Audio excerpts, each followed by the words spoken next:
food and parish.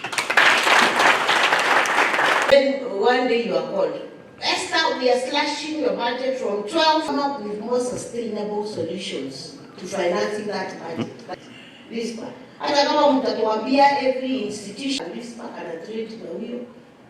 Wait until we have to think without the box. That is why in the state. I have always said that money is never enough.